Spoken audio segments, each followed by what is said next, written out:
शुरुआत करते हैं हम अपने 10वें क्लास की, यानी कि जो ये 10th नंबर का जो क्लास है हमारा हिंदी का, यानी कि अनेक शब्दों के लिए एक शब्द। तो उसका जो क्लास है, ये क्लास नंबर हम 10th पे आ चुके हैं। याद रखिएगा, ये 10वां क्लास है। इसमें 181 से लेके हम 200 तक के प्रश्नों को यहाँ देखेंगे। उनको करने का एक जो अप्रोच है वो यहाँ सीखेंगे, वो तरीका सीखेंगे।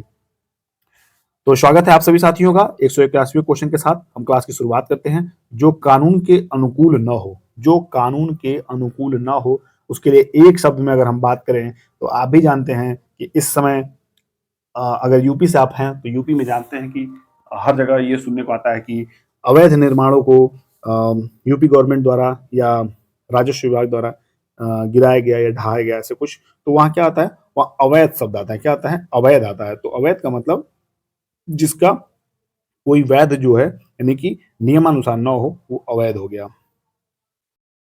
बात करें 182 नंबर की, वह वस्तु जो नाशवान हो, वह वस्तु जो नाशवान हो, उसके लिए नश्वर। क्या हो गया? जो चीज नष्ट होने वाली है वो नश्वर है। बात करें हम 183 नंबर की, वह स्त्री जिसे पति ने त्याग दिया हो। तो आप पहले भी कई क्लास में पढ़ चुके हैं, परित्यक्ता। क्या है? परित्यक्ता। 184 की बात करें तो साहित्य से संबंध रखने वाला, साहित्य से संबंध रखने वाला क्या होता है? तो साहित्यिक होता है। क्या होता है? साहित्यिक होता है। उसी तरह शहर से संबंध रखने वाला शहरी होता है। ग्रामीण से, ग्राम से संबंध रखने वाला ग्रामीणी होता है। तो इस तरह आप देहात से संबंध रखने देहाती भी लोग कहते हैं। तो ऐसे जो है संबंध के परिप्रेक्ष्य में आप साहित्यिक ही टिक करेंगे तो वो बेहतर होगा। देख लीजिए आप ये वाला ऑप्शन।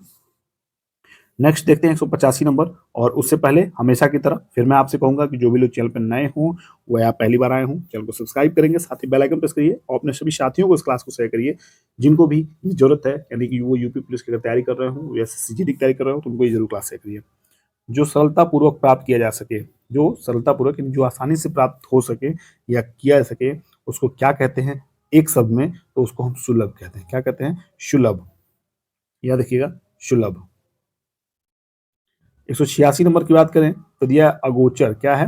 अगोचर। तो अगोचर में, अगर अगोचर को हम एक सेंस में अगोचर बोलते हैं, लेकिन उसका जो अनेक शब्द जो हो जाएगा वो हमें बताना है कि किसके लिए अगोचर का हम यूज करेंगे। तो समझिएगा सीधी सी बात, जिसका अनुभव इंद्रियों को न हो, जिसका अनुभव इंद्रियों को न हो, वो अगोचर होता है। क्या होता है? जिसका अनुभव इंद्रियों को न हो वही अगोचर होता है।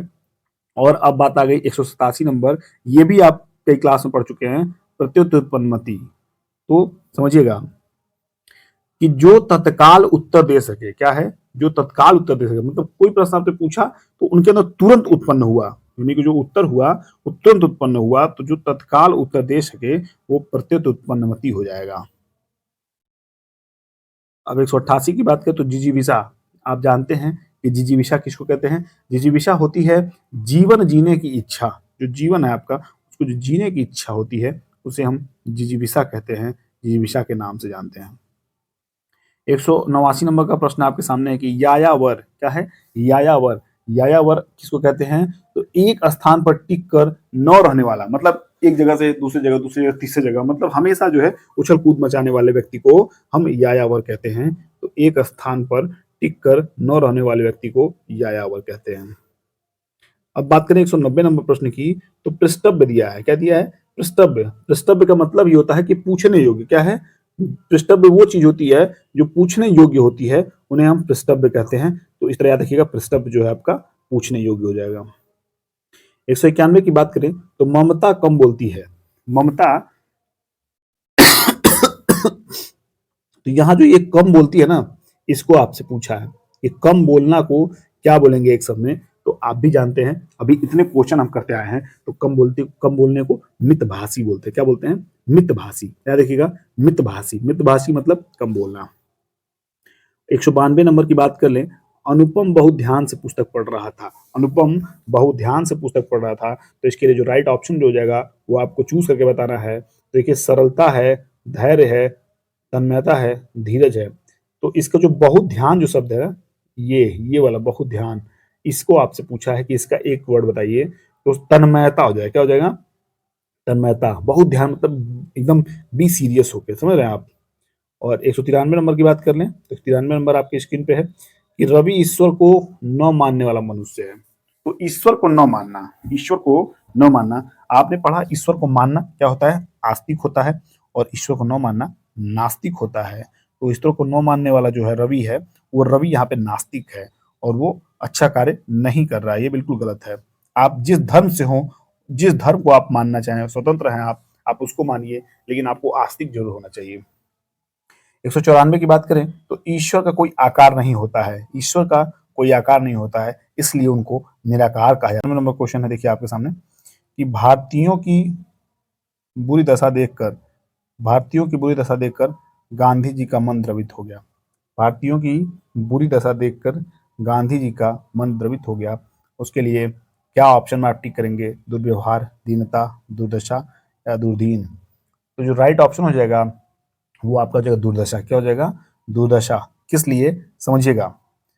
जब उन्होंने भारतीयों की बुरी दशा देखी, तो ये जो बुरी दशा है, यहाँ देखिए आप, ये बुरी दशा, तो बुरी दशा के लिए क्या है, दुर्दशा जिसकी होगी उसी को बुरी दशा कहा जाएगा। मान लीजिए किसी की बहुत बुरी दशा हो चुकी है, तो उस सेंस में हम ये कहेंगे अरे यार उसकी तो एकदम दुर्दशा हो गई है, तो उसी के सेंस में हम यहाँ दुर्दशा का यूज किए हैं, तो यही राइट ऑप्शन हो जाएगा।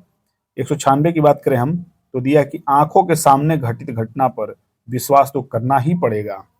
तो आंखों के सामने यानी कि यहाँ से और यहाँ तक की बात की जाए, तो आंखों के सामने को हम हमेशा प्रत्यक्ष बात करते हैं। क्या होती है, हमारी आंख के सामने हुई है, यानी कि प्रत्यक्ष को प्रमाण की आवश्यकता क्या है, तो इसका मतलब है कि जब उसकी आंख के सामने ही वो घटना घटित हुई है, तो उसको किसी प्रकार प्रमाण की आवश्यकता नहीं है, वो खुद अपनी आंखों से देख के आया है। यहाँ थर्ड लास्ट है, सॉरी फोर्थ लास्ट है, 197 नंबर। आयु में बड़ा व्यक्ति, आयु में बड़ा व्यक्ति को क्या कहते हैं, तो आप भी जानते हैं, वो ज्येष्ठ होता है। क्या होता है, वो ज्येष्ठ होता है। याद रखिएगा, वरिष्ठ नहीं, वो ज्येष्ठ होता है। वरिष्ठ जो आपसे सीनियर हों पद में, उनको कह सकते हैं। बाकी आपसे अगर आयु बड़े हैं तो वो ज्येष्ठ हो जाएंगे। 198 नंबर की बात कर लें, तो दिया है कि दोपहर के समय सालू आराम कर रही थी। तो दोपहर के समय, जो दोपहर का समय हो जाएगा, उसे हम क्या बोलेंगे, यहाँ यही आपसे पूछा है। इस दोपहर के समय के लिए किसी एक शब्द का यूज करके बताइए। तो दोपहर के समय के लिए हम जो यूज करेंगे वो मध्याह्न करेंगे। क्या करेंगे, मध्याह्न करेंगे। मध्याह्न का सेंस ये आप दोपहर के समय के साथ। सेकंड लास्ट क्वेश्चन है इस क्लास का, देखिए जरा। वैभव को उस विद्यालय में इम्तिहान लेने वाला बनकर जाना है। वैभव को उस विद्यालय में इम्तिहान लेने वाला बनकर जाना है, तो यानी कि विशेषज्ञ बन जाएंगे या परीक्षक जाएंगे या अध्यापक या समन्वयक, क्या बन के जाएंगे ये आपको बताना है। तो वो बन के जाएंगे परीक्षक। क्या जाएंगे, परीक्षक जाएंगे। यानी कि इन्विजिलेटर होते हैं, क्या होते हैं, एग्जामिनर होते हैं, इन्विजिलेटर भी होते हैं। अब इस क्लास के लास्ट क्वेश्चन की बात करें, 200वें नंबर की, जानने की इच्छा रखने वाला। जो जानने की इच्छा रखने वाला होता है उसको क्या कहते हैं, उसको हम, जो जानने की इच्छा होता है वो जिज्ञासु, जो भी जिज्ञासु होंगे उनके अंदर जानने की इच्छा होती है। तो इस तरह जो बी ऑप्शन है आपका वो जिज्ञासु सही हो जाएगा। तो इस तरह ये प्रश्न और ये क्लास यहाँ समाप्त होते हैं। और अब हम इसके बाद जो है ना वो नया चैप्टर शुरुआत करेंगे। तो आज मैं डाल दे रहा हूँ कम्युनिटी में। पिछली बार गलतियां हो गई थी, लेकिन मैं इस बार जरूर अभी थोड़ी देर में डालता हूँ कम्युनिटी में। उसमें बताइए कौन चैप्टर आप पढ़ना चाहते हैं, कौन चैप्टर सही रहेगा, उसको अपलोड करके बताइए, उसी आधार में पढ़ाऊंगा। तो चलिए इस क्लास में समाप्त करते हैं और आपसे विदा लेते हैं। मिलते हैं अगले क्लास में, तब तक के लिए शुभकामनाएं आपके साथ हैं। पढ़ते रहिए, मस्त रहिए, स्वस्थ रहिए। Bye bye, take care.